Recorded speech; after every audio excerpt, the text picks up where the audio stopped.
Hi guys, welcome back to Teaching Education's channel.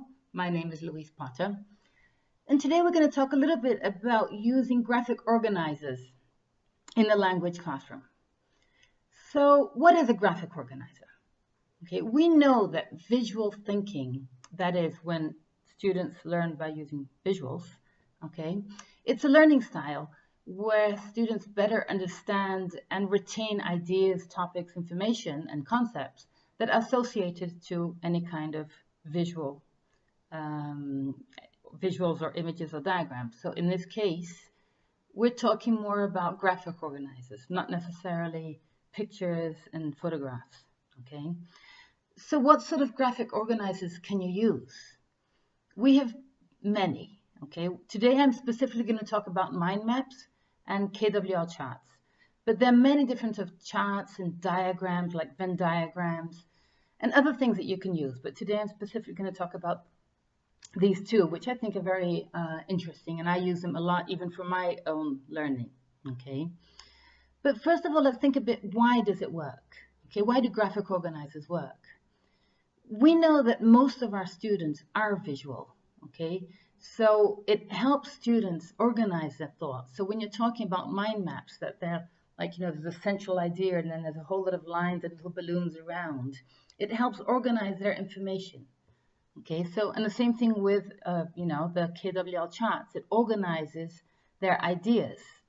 So students better remember and retain information when it is displayed in a form that, not only a verbal form, but in a form that they can, let's say, organize it, okay? And it's visually displayed, not only verbally, explained, let's say, okay? So it really helps the students to be a little bit more concentrated, understanding relationships between different kind of topics.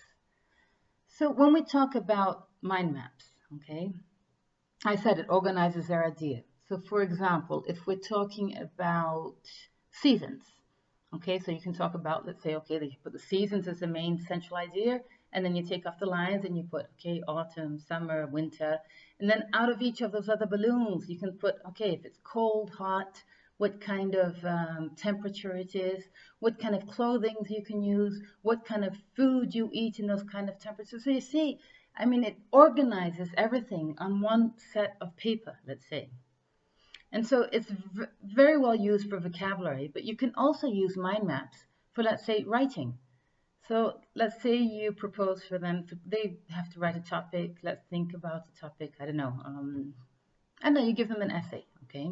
So they have the main idea of the essay, and then they can pull out little balloons. Who are the characters of their essay? Where does it take place? How many paragraphs does it have? So first paragraph is going to be the introduction. The second paragraph, what are they going to talk about? So you see, you organize their thoughts for them. So you don't only have to use it just for something static like a vocabulary, but you can also use it for writing issues, okay? So, and mind maps also can be very colorful. I love using colors, okay? So for each little thing, I use a different color. So it helps them memorize it as well, okay? So let's talk a little bit about KWL charts. Okay, KWL charts, there are 3 columns. Okay, K stands for what you know, W stands for what you want to know, and L stands for what you've learned. So let's say you're beginning a unit with your students, and it works very well for young students. So let's say you're beginning a unit talking about animals, or let's say bats. Okay, so you want to know what your students know about bats. So they're going to fill out the first column, what I know. I would usually put my students in groups for them to discuss all together what they know about bats. And then have them ask questions what they would like to know about bats, what they don't know about the bats. So in the second column, they're going to fill out what they would like to know about bats. And then after these 2 columns have already been filled up, you send them to the internet or to a book or to a specific reading for them to see what they've learned about these animals, okay? So remember that if you're sending them to the internet, send them with a specific site. Don't just tell them, go and look for bats. Give them a specific site to look for. Make sure you have that beforehand. And then they go off in groups and they look for this information. And then on the way back, when they come back, they compare what they know. They compare what they've what they knew about the subject and what they've learned about the subject. Okay, so graphic organizers are fantastic tools for you to use in the classroom.